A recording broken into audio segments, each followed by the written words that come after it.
evening. This is the Western Washington Amateur Television Society net. I'm your host, Dave, WW7ATS. The Western Washington Amateur Television Society is a group of amateur radio enthusiasts that take to the airwaves of SATCAM television. We have a repeater located up on Cougar Mountain. We transmit on 70 centimeters. It's a crossband repeater. It spits out images at 1.2 gigs. So checked in so far this evening. We got 87QKU. Is there anybody else who would like to check in? Good evening, Dave. This is James, WW7N. I've got a good solid downlink feed. I can see on there. And 7QO. Yes, and we got M7QO, Jim.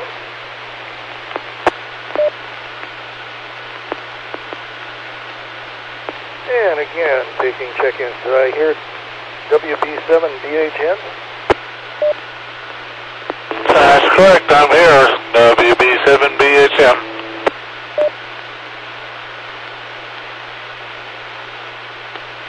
Okay, well, we're still taking check-ins for the Western Washington Amateur Television Society net.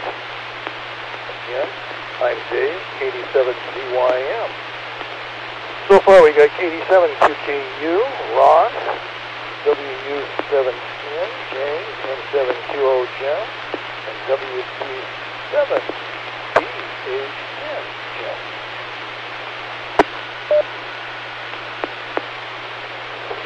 N7KC, Lee in Port Angeles. N7KC, Lee, welcome to the net. And again, this is the Western Washington Amateur Television Society net on the 08 repeater. So let's get the net underway. Let's go to KD7QKU.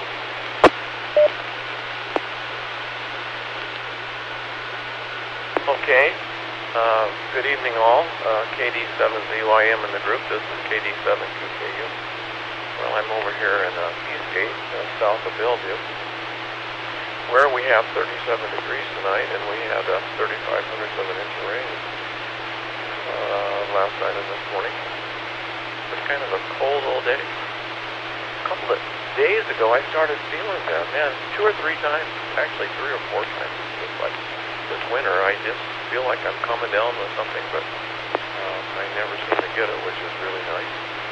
I take a bunch of junk, and today I kind of felt better and better as the day went on. Tonight I'm just about back to normal, but man, last night I would have thought for sure about 7 o'clock I was getting sick, still.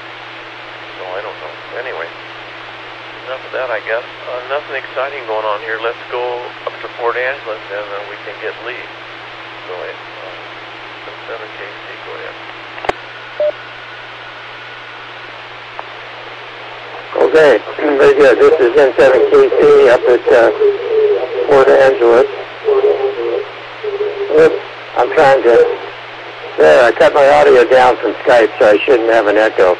Well, good evening to WU7N James, N7QO Jim, WB7BHN Jim, and I already talked to Ron, and howdy to Dave.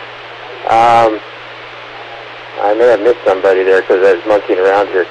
Well, it's chilly here. We're at about 34.5 degrees right now. And my weather guesstimator, which is WeatherBug, tells me that over the weekend we might get down to 25 or 26 here. So I don't have my hummingbird feeders implemented at the moment. I'm taking care of 3 feeders down on the bluff down here for some folks that are gone for 10 weeks down to Palm Springs. And he made some heaters for his, so I think I'm going to have to go deploy them here in the next few days, make sure that nothing gets broke and that the birds get fed, you know how it is. Beautiful day today. My gosh, it was nice. Our sunroom hit 93. We had sun most of the day, but we had almost a half inch of rain last night. Rained hard, and so forth and so forth. But, okay. Oh, shoot, I thought I started my stopwatch, and I didn't, so I think I'll quit. This is 7KC in Port Angeles. Back to you, Dave. Thanks with that, Lee. Gosh, you're coming in on 70 centimeters with a nice P4 plus picture this evening. And again, thanks for Ron for switching you through. So let's go to WU7M. James. Thank you, Dave. This is James, WU7N in Northeast Bellevue. You know, when I die and get reincarnated, I want to become a hummingbird and go to your house. Clearly, if you have heated hummingbird saunas and food, that's the place to be. I've got a project that I need to get on sooner rather than later. I apparently need to replace the circuit breaker in my house panel. I have a circuit breaker that seems to be exhibiting way too much personality depending on the ambient temperature, and when I plug my transmitter in, it pops the breaker. So anyway, that'll be interesting. I will have to go to YouTube or home.howstuffworks.com because I don't think I've done that in a very long time, and it does seem like something that you don't want to screw up. If anybody has any thoughts on that, I'm all ears, so to speak. So anyway, that's my question of the evening. It's about 37 degrees where I'm at. Of course, I'm just a little bit north of where Ron is. And I'm a little closer, I think, to Lake Sammamish, so I tend to run a little warmer because of all that water down there holds the heat.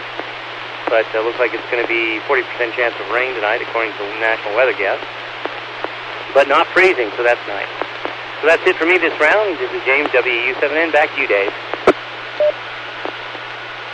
Thanks with that, and circuit breakers are relatively easy. They just pop out and pop back in.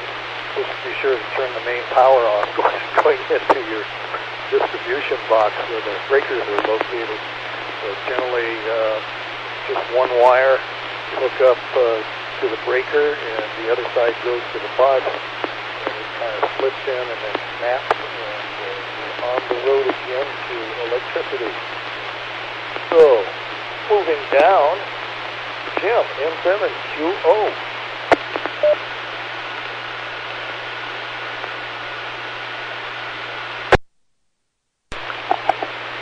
M7QO. Thank you, Dave. Turn off that main breaker, and you might want to just verify with a meter that you don't have any voltage on the bus. If you accidentally touch it, you could be killed or maybe blow off a finger or something. If you're lucky, watch out for that. But it certainly is something that's doable. That's funny for it to be temperamental, but I guess I could go bad like that.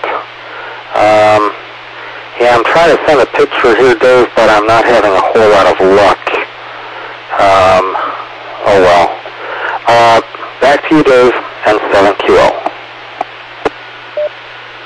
Well, N7QO, we can make out something out there with a shoulder and head on it and breaking through the fog barrier of video, but you are transmitting this evening and verify that. So, next, WB7BHN. Jim. This is WB7BHN. Well, the first thing I'd recommend is instead of running 20 kW, go down to about 1 kW or some reasonable power level, and then the breaker usually won't trip. But that may not be the problem, actually, but I thought I'd bring that up anyway. I had to go up to my brother's yesterday and put in a 50-amp trailer service. He had it rigged up for 30 amps for his fifth wheel that he had. He traded in for a 37-foot travel trailer that's far too big for his truck to ever tow, but they're going to leave it sitting in the yard there and leaving the thing, I guess. That's what they're going to do, and rent his house out. So maybe you won't have to work part-time at Walmart to make ends meet. At least that's the plan. But we got the new breaker and swapped it out in the panel, and he is in business. He's got 50 amp service there now. He can plug his new trailer into, and he'll be much happier with that. And the trailer they got is quite a bit bigger. It'll be a lot bigger than the little travel trailer fifth wheel he had for his truck. He wasn't living in it. He was, they got a little double wide mobile home on his property that they were living in, but he's going to rent that out to his daughter and her boyfriend, and they're going to live in the travel trailer. So that's the plan. Anyway, sounds like it may work. But now we'll turn it back to that WW7BHN. W7BHN. Well, again, this is Dave. This is the Western Washington Amateur Television Society net. Is there anybody else that would like to check in to our net this evening? Kilo India 7, Lima India Foxtrot, James in Everett, in and out.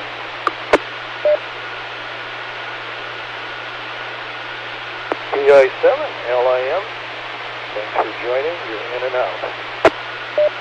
It's Kilo India 7, Lima India Foxtrot. Lima India Foxtrot. Okay, KI7 Lima India Foxtrot. We got you down, in and out. Thank you.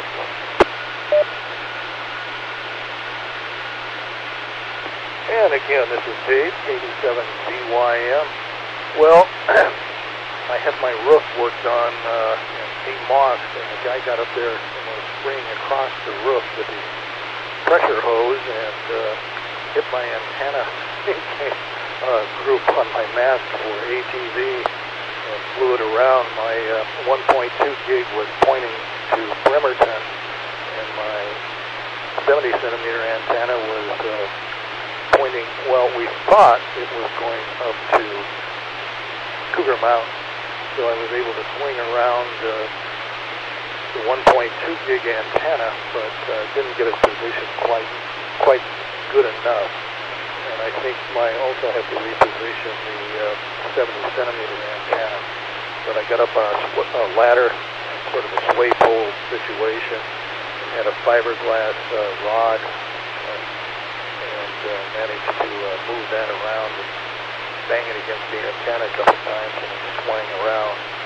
So anyway, warm weather coming someday soon, and get up there where I can work on that antenna.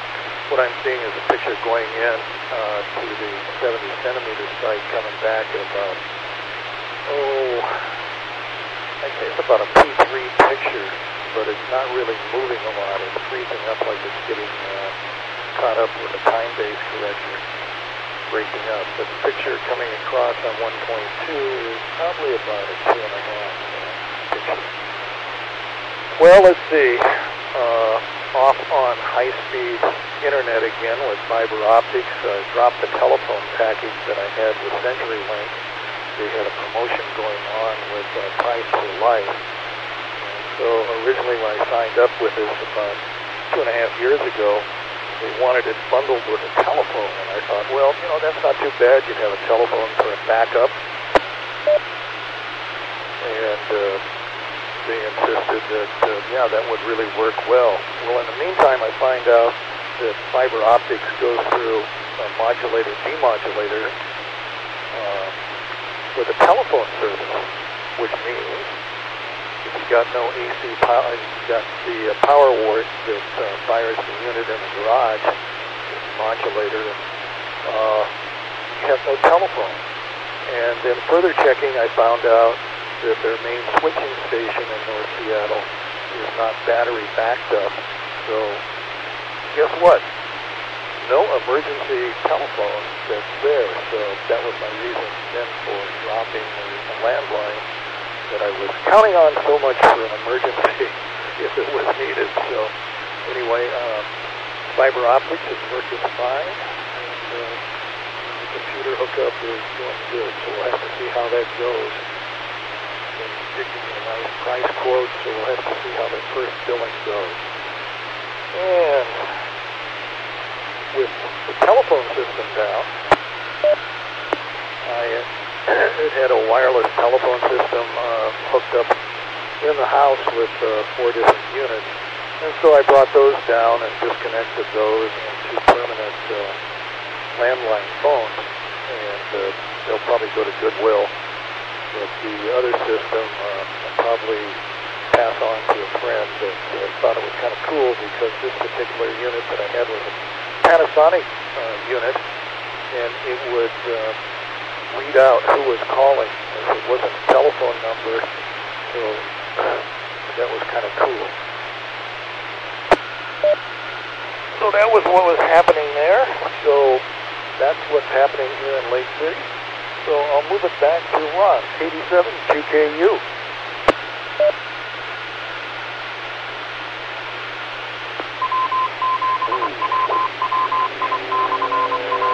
Dave needs to drop his television. Thank you. KD7ZYM in the group, KD72KU. Well, Dave, your picture looks normal to me. It looks just about like my picture does. It's a good picture. And Jim, I can see you. And James, I guess you're not transmitting. You've got a breaker problem. That's too bad. Well, let's see. I felt terrible yesterday, but we had Rock Club meeting. And I felt like we needed to go. They're getting ready for their annual show, which comes up the 9th, 10th, I think it is, 10th and 11th Saturday and Sunday of March. So this will be the last club meeting before that, and everyone needed to go. And then besides that, my wife was supposed to bring cookies for refreshments, so we went, and it was an interesting show. The show for the evening, a couple members of the club had gone down to Tucson. They have this big rock show and sale and stuff down in Tucson. I mean, it's just massive. People from all over the world ship their stuff in and have it on display. They just have it by the tons for sale. They sell it wholesale and retail. And so they had gone down to that, and they had taken a lot of pictures of it. Showed us all their pictures, so that was interesting. Unbelievable stuff. So anyway, and then we talked about who's going to do what at the show. They're in a different venue. They're going to be up at I guess it's kind of at the end of 15th Northwest, where I guess Holman Road comes over. There's a school right up there, so I think they're at the school. I haven't seen the place. We've been at Lake City at the community center. I guess I was there in Lake City. They had for years and years, but for some reason they changed and they went to this place up in Ballard. I guess it's Ballard. It's Crown Hill or whatever it is up there. So I haven't seen it, so I guess when we go there to participate, we'll have to find it, put it in the GPS and see if we can find it. I sure hope there's a lot of parking there. So. All right, so let's go to Lee, N7KC.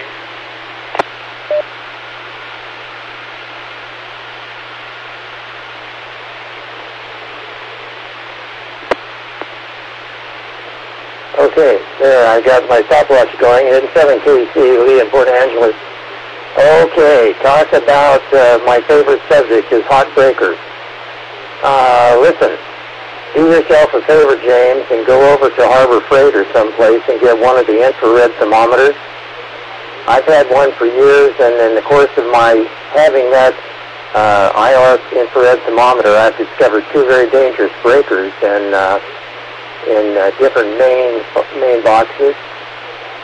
And what you do is you just take the cover off so you can actually, the breakers are most, except for the handle and sort of a little bit of the body, most of it's behind the cover. So you pop the cover off, and then you just go down with an infrared thermometer an inch or so from each breaker, and you just measure the temperatures of all of your big guys, in fact all of them. And you don't know what the absolute temperature should be, but you're looking for relative changes. And you can discover hot breakers way before they are ever to the point where they would cause a fire or cause a serious problem by doing that. In addition, the infrared thermometer is very, very useful. Like if you plug a kilowatt heater into a 115 volt outlet someplace in the house, that outlet and those prongs are going to get hot depending upon the condition. The springiness the springiness of the contacts in there. They should really plug in firm, and if they're loose or something like that, then the resistance is basically too high, and so they'll start to dump energy there in the form of, joule heating it's called, and so you can detect that with an infrared thermometer.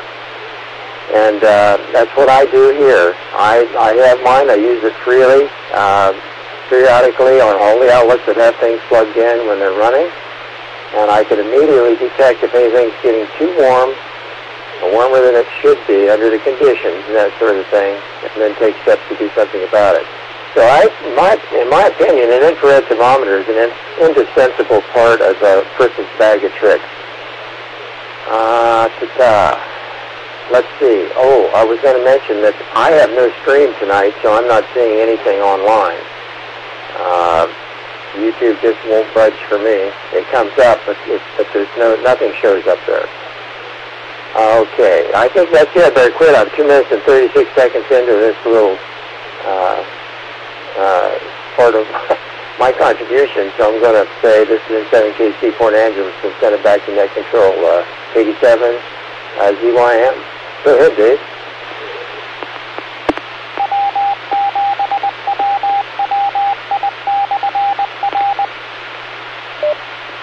Thanks for that, Lee. This is 87CYN, and this is the Western Washington Amateur Television Society net. And Lee's picture came over on 1.2 gig. Could see that moving, but it's over on the internet with a frozen picture. Don't know why that is. Every once in a while, the unit will freeze up on the streaming, and then a few minutes later it'll start moving again. So this might be one of those things that are happening tonight with the latency. Moving down, WU7N, James. Thank you, Dave. This is James, WU7N, Northeast Bellevue. Thank you very much for the comments, because, yeah, that is an excellent idea. Jim, no, I'm not running 20 kW or 10 kW out of the transmitter. It's about 10 watts, but your comment did make me think I should really thoroughly test the power supply and make sure that there's not something going wrong with that. I seem to recall this happened to me quite some time ago, and it kind of depended whether it was a hot day or a cold day. So the infrared thermometer idea is an excellent one. Plus, I have some other sockets that I probably should just replace anyway, because it's a 30-year-old house. Anyway, the pictures are looking good on the 1.2 gig downlink. There does seem to be a bit of a delay, as usual, on the streaming on my internet connection.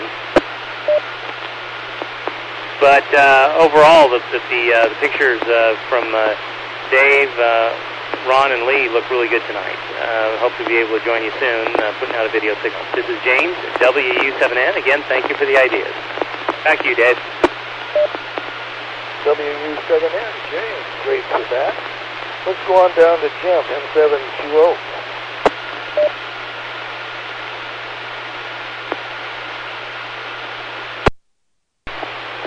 M7QO. Thank you, Dave. Well, let's see. Yeah, good luck with the circuit breakers, Jim. Roof. Wow. I had my roof pressure washed twice, and I think that contributed to its death. I'm not sure if it's a good idea to do that. Sometimes you have to do that if there's too much stuff growing there, but I'd say be careful with that. Wonder what those guys were doing to get your antennas moved around like that. That does not sound like a good thing. I'm not sure I'd use those same fellows again. Dave, CenturyLink. Yeah, interesting. I was contemplating switching to CenturyLink myself. Right now I have Comcast, and the problem I have with Comcast is that when we lose electricity, after about 2 hours, I lose both my cable, television, and my internet. I still have telephone service through CenturyLink reset. And so I thought that if I were to switch to CenturyLink, maybe my internet and television would be better, at least more reliable when we lose electricity around here. However, going to the fiber optics, it sounds like that may not be the case. Although I could do something to back up the AC supply here, and I don't know, it seems to me you've got some kind of backup there as well, Dave. I don't know, didn't you have a windmill or something? But the question is, oh, you said something about their main switching center is not backed up. Well, that's not good. Anyway, I too am having some problems with the streaming. I don't get real good service out here in the shack anyway. I didn't get any until just within the past couple of weeks I did something here.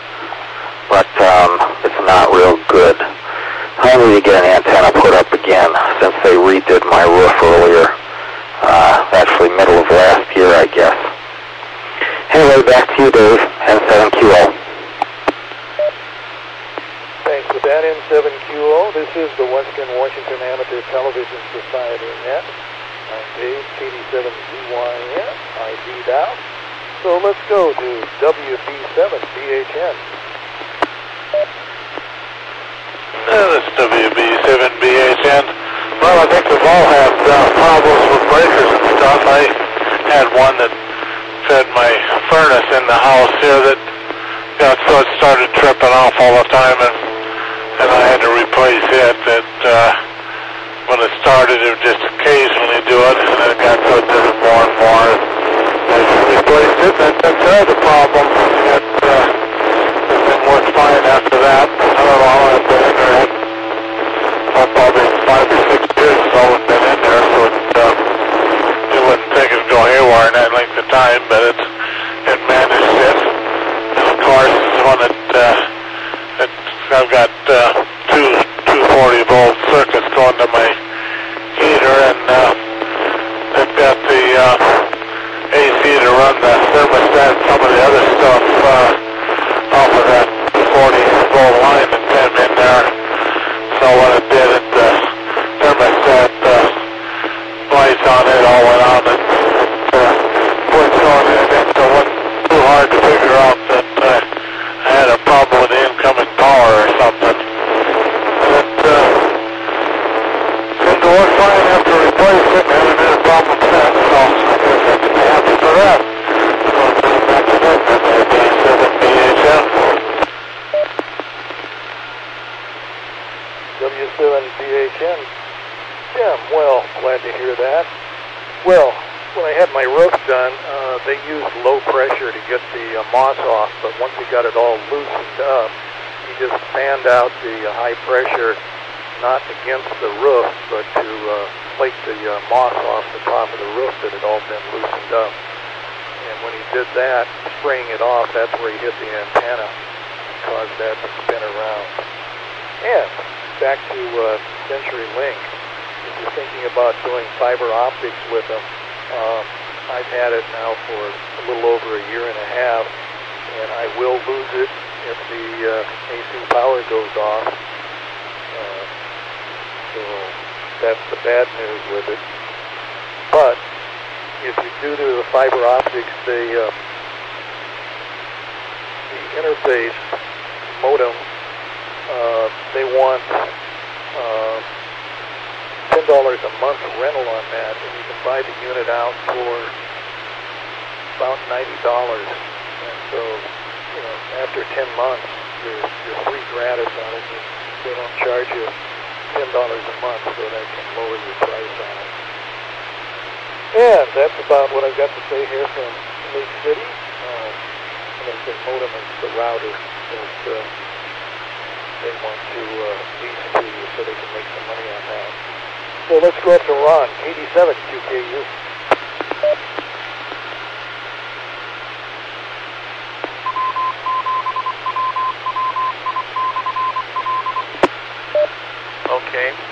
WW7ZYM in the group, KD7QKU.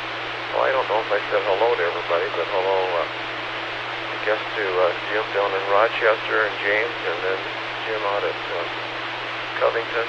Got lots of Jims and Jameses. And then the other James that checked in up in Everest, LIF, so we haven't heard him for a week or so, so if he's listening, hello to you too. And then, of course, Lee. So we missed Gary tonight and Bob. I was hoping they would be here, but I haven't. So anyway, I suppose everybody's been watching the Olympics on TV. We had it on every night. It's on now, so I'm watching the figure skaters, the pairs, I guess. They're going for a medal, I think, tonight. And it was a lot of fun watching the half-pipe with, now I can't say his name, that won the gold medal for the third time. Sean White, yeah, Lee filled me in here in the background. So anyway, that was nice to see him. I kind of wonder if this will be the end of his career. I don't know, 31 years old and 4 years away. Seems like a lot of work to keep yourself in shape and everything. All right, I guess with that, I'll just go over to Lee. Go ahead, Lee.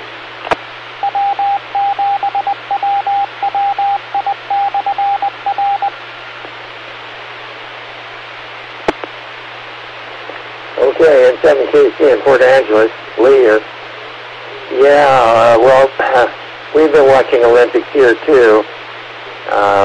Always really into that stuff. Sean White took a real thump on the head here a couple of years ago, I think it was, at some other contest. He came down and cracked his head right on the lip of the of the chute, and boy, it was ugly. But it didn't deter him. He went right back and did it again. And then I guess it was last night, another fella, I think a little Japanese guy, come down and landed on where he shouldn't have, on the top, and they hauled him off. I don't know how seriously injured he was. Listen, I don't have any stream tonight, so I'm not going to attempt to send any video to Ron. If anybody else has got the stream, let me know. I just checked my speed, and I've got oodles and oodles of bandwidth here, but nothing happens on YouTube. I can refresh it, and just nothing comes up. So it's whatever's going on is, or maybe YouTube's got a problem. I don't know. Who knows? But anyway, well, I don't have much else to add. The temperature is just hovering around 34 here, and I think I'll be all right tonight. But I'm going to have to get busy and get the Hummer heater warmers up. Yeah, James. Let's see, James. That would be W7N type James, right? This is a great place for hummingbirds around here and deer. They've always had water that's not frozen, and they kind of like that. I don't want to keep the nectar hot or anything like that. I just don't want it to freeze. I don't want to injure the birds, so we're real careful about that. But they start to slush up at 27 degrees, and we haven't quite been there yet. We got down to 28 one night, but the feeders stayed put. I knew they would. But 27 degrees is when things start to happen. So I'm going to have to take steps. Okay, I'm 2 minutes and a quarter roughly into this, and so I'm going to curtail. So this is N7KC Port Angeles, back to net control. Go ahead, Dave. Thanks for that, Lee. Looks like you're in the cold spot here in the state this evening. Well, I imagine the mountains would probably be a little chillier up the hill from your residence. And it looks like the cold front's moving in from the west to the east and coming down to the south. So it'll cross paths with you tonight. I think it hits us in Seattle in the morning. So let's go to WU7N, James. Well, thank you, Dave. I appreciate your comments on the telephone, too. You're inspiring me to call CenturyLink. I have ADSL running on the same pair of copper that my voice runs on, and I, for years and years, have had the phone for the same reason you did, that when the power goes out, the analog phone continues to work. The most common power outages, though, on my street are limited to the 35 houses or homes on my street because of the particularly bad wiring, which they have allegedly now replaced.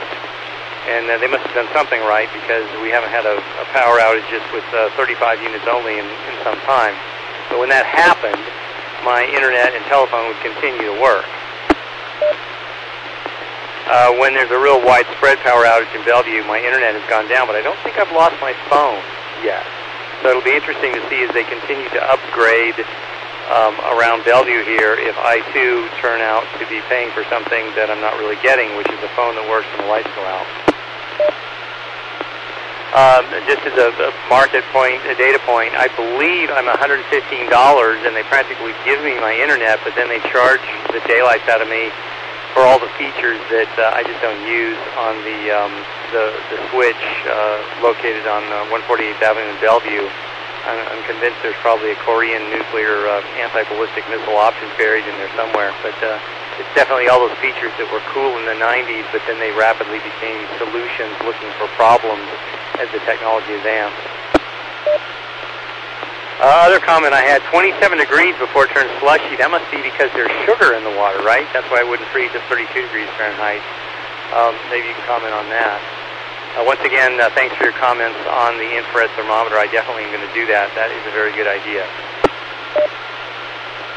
To answer your question on what's coming down on my streaming, on my ADSL, is I'm seeing Dave. Right now, of course, I just see static, but if Dave throws a picture up, I can count. I mean, obviously on 1.2 gigahertz now, I see it. 1, 2, 3, 4, 5, 6, 7, 8, 9, 10, 11, 12, 13, 14, 15. Okay, about 16 seconds for the streaming to catch up, and then it is a frozen streaming picture right now. So anyway, that's I don't know if that helps you any up there, Lee, or not, but I can see Ron and I can see Dave tonight on both streaming and 1.2 gig, and the 1.2 gig pictures are very good. This is James, WW7N, back to net control. WW7N, James, thanks for joining and contributing to the net this evening. Let's go on to Jim, N720.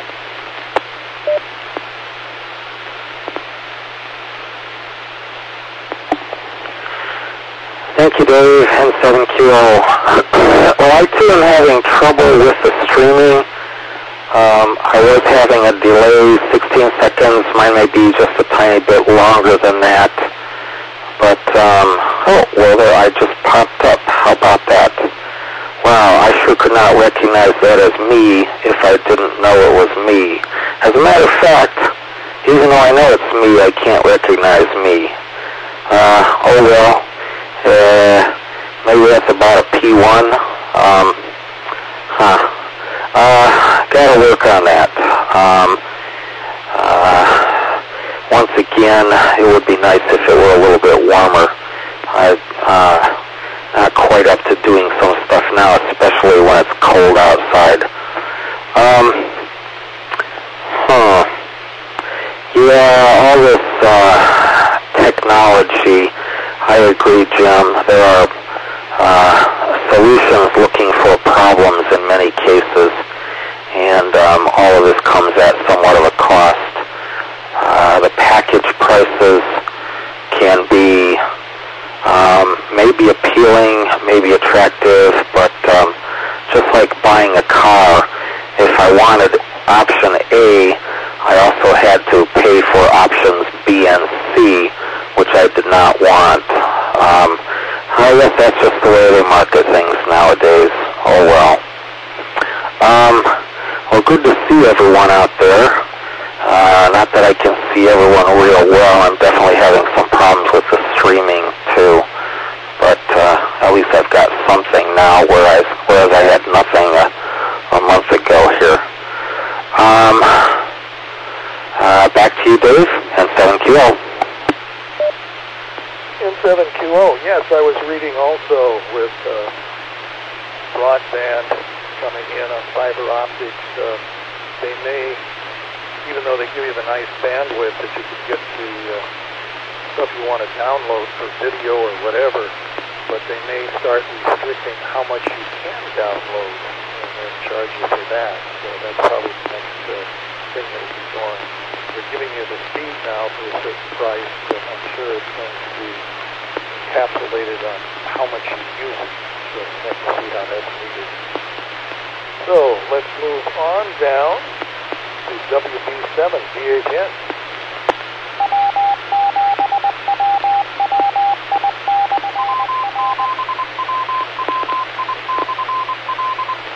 Well, I'm kind of waiting for that big earthquake we're supposed to have down here. When it belongs to Aries Cruise, we had several officials and geologists and stuff come give a little spiel to us about what's going to happen. And the worst thing that is probably going to happen is all the overpasses and over and underpasses and stuff on the freeway are all going to fall down. And all the bridges over the rivers and everything. They figure we may be a couple of months before we get any trucks or help down this far away from the big cities. And the power may be out for a couple of weeks to a couple of months, depending on how many large towers it takes down on the main lines, distribution lines coming in. So it doesn't sound so good. I'm going to let this thing drop. My generator I've got here to run my house if it's still standing. I'll probably run out of fuel to run it, so I'll be alright for maybe a week or two till I get all the fuel burned up in my vehicles and everything pumping on my vehicles and run the generator with it, but probably wouldn't last more than a couple of weeks anyway. Then I'll be out of power altogether, so that won't be a good deal. But the good news is, if the thing will hold off another 20 years, maybe I can die and be gone and won't have to worry about it.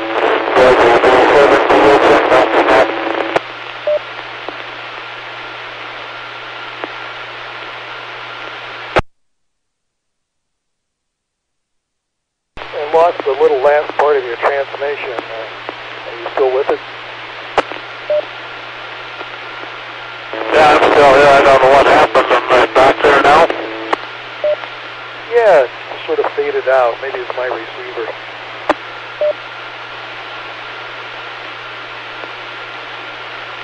Well, it's hard to say. I don't know if the computer was transmitting here, but from way down here sometimes I probably don't think the repeater at times. You get a terrible case of multitask once in a while, so either one or the other, I probably didn't come through the repeater, but that's all right. It didn't much big sense to say anyway, so probably didn't hurt a thing. It's supposed to last a little bit of it.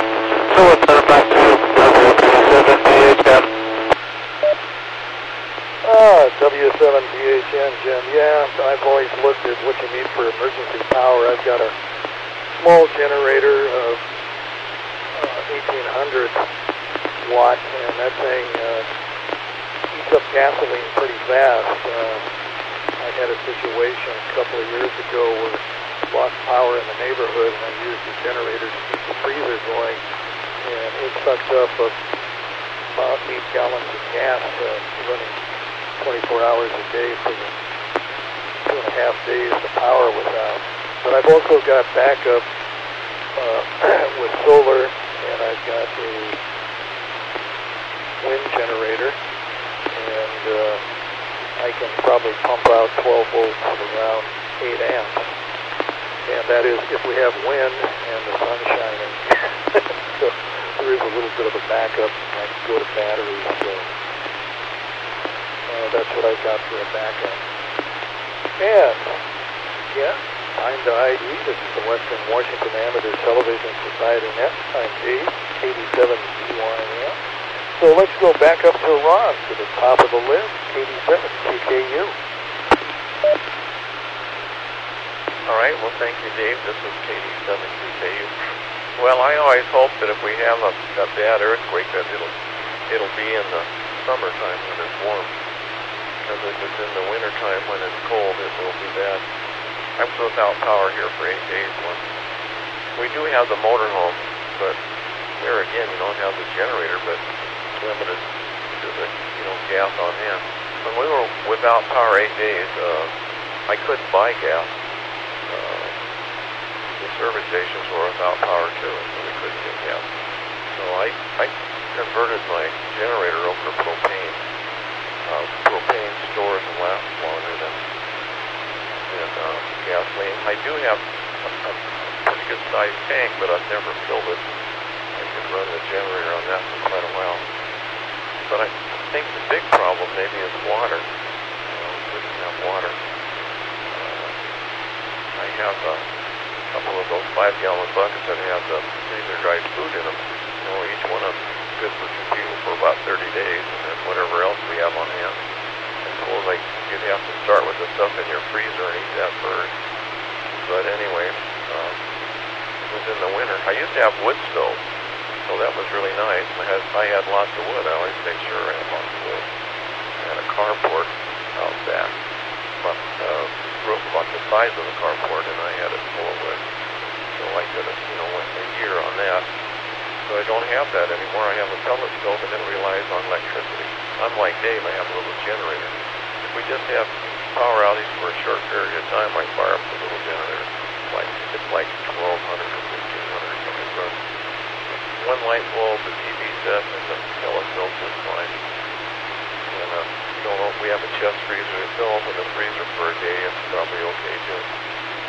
So anyway, but like I say, I just hope that if it happens in the summertime. And I'm like Jim, all the bridges and everything could come down. It could be years before they get it fixed. Anyway, who knows? Back to net, or over to Lee, I guess. And 7KC, you're up.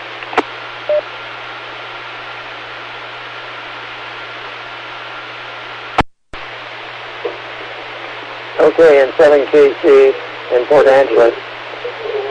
All right, Bill Collier just got added to our Skype network here. Okay, well listen, I have been working diligently with YouTube here. It says I'm on the watch live stream, and it's the same URL I always use for the stream, and I have nothing. YouTube itself is working fine. I can take a look at any other videos on YouTube, but it won't play the live stream here for me tonight. So I don't know what's going on. But what I do know is that we're down to the last little bit of the net here, 48 minutes after the hour. So I'm going to say 7-3s, everybody. Good to hear you tonight. Always enjoy the net. It's always a good time from here in Port Angeles to hear the voices from over Mount Angeles on the other side of it. So anyway, with that, I'll say, I must say that we have a symphony Saturday night, so I will not be present Saturday night. And I also want to thank N7QO Jim and over there in Covington for locating that filter at Chandler's place. That was a good bit of sleuthing, Jim, and I appreciate it very much. Thank you. With that, I'm going to say back to net control. This is 7KC Port Angeles. Go ahead, Dave. Thanks for that, Lee. And James, WW7ATS. And KF7BJI for quick comment to the net. Main tanks, and time just flies by, so I've got to look at something.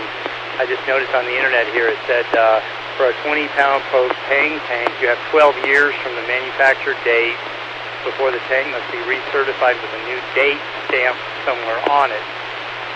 The recertification only adds 5 years before having to recertify again. So it looks like, 12, 17 years, something like that. And that's if you're not, I would assume, not next to an ocean.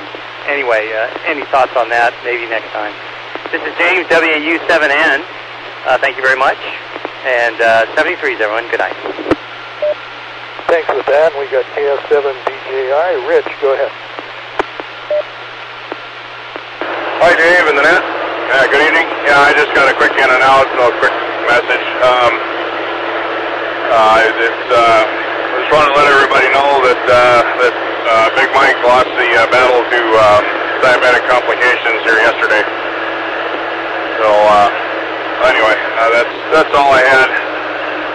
And Lee, the Echolink numbers are going to have to change. I will, when I do that, I will let you know so that you can continue. So, repeater service all going to stay the same. Nothing's going to change as far as that goes. But anyway, yeah, I will email you, Lee, when I change the numbers there, so you can have seamless coverage there. KF7BJI, back to net. Question for you, Rich.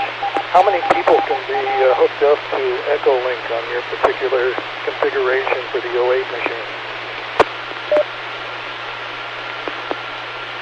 It's set for 5 connections.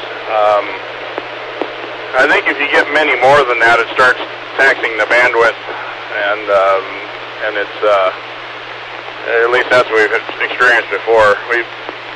But anyway, it's set up to allow 5 though. Okay, it sounds like it's more than enough for our operations and needs, I should say. Currently, we may probably use no more than 2. But thanks for, again, setting Echolink up on the 08 repeater for our use and for the use of everybody on the repeater. And we're sorry to hear what happened with Mike. He lost the battle, and he'll be remembered. Again, thanks for popping into the net.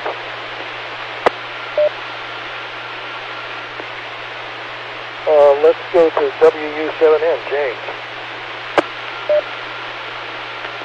Oh, Dave, yeah, just let me say, Rich, thank you very much for passing the information along. I'm really sorry to hear about Mike. This is James, WU7N. Good night, everyone.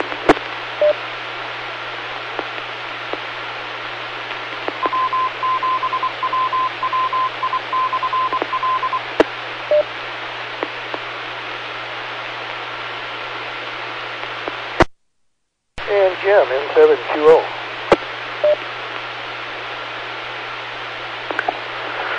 Thank you, Dave. N7QO. Well, that's a bummer. Thanks for the info, Rich.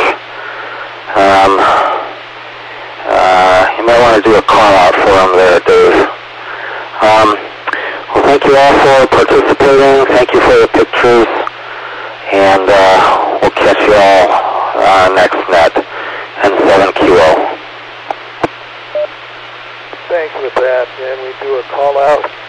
W7DME. W7DME. W7DME. No response. And will be missed. And let's move down the list and go to WB7BHN. WB7BHN.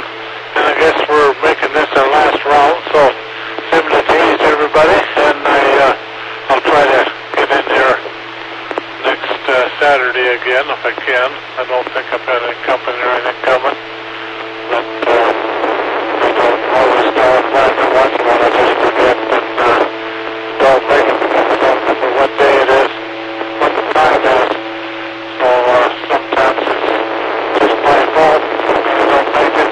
But that's all right. I guess it's getting along just fine without me. So we'll say 73s to everybody and catch you again next time. WB7BHN. Thanks for all of your participation this evening for the Western Washington Amateur Television Society net. Is there anybody else that has a question or wants to join the net? We'll wrap it up.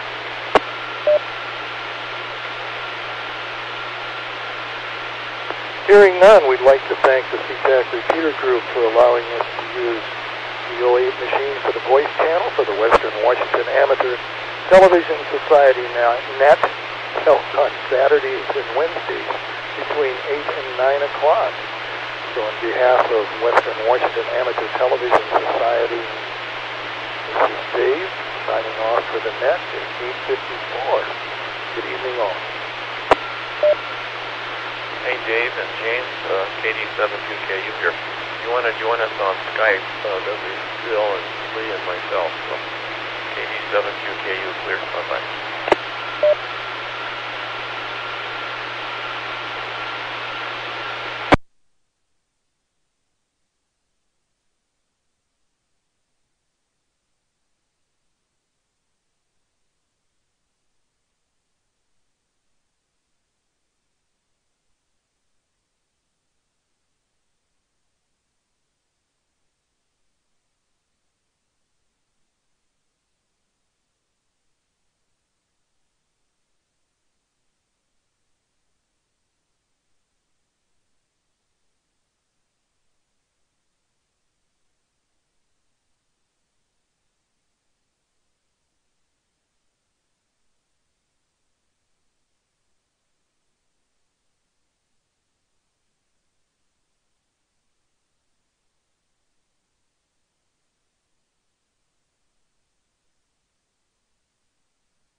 N7KC disconnected.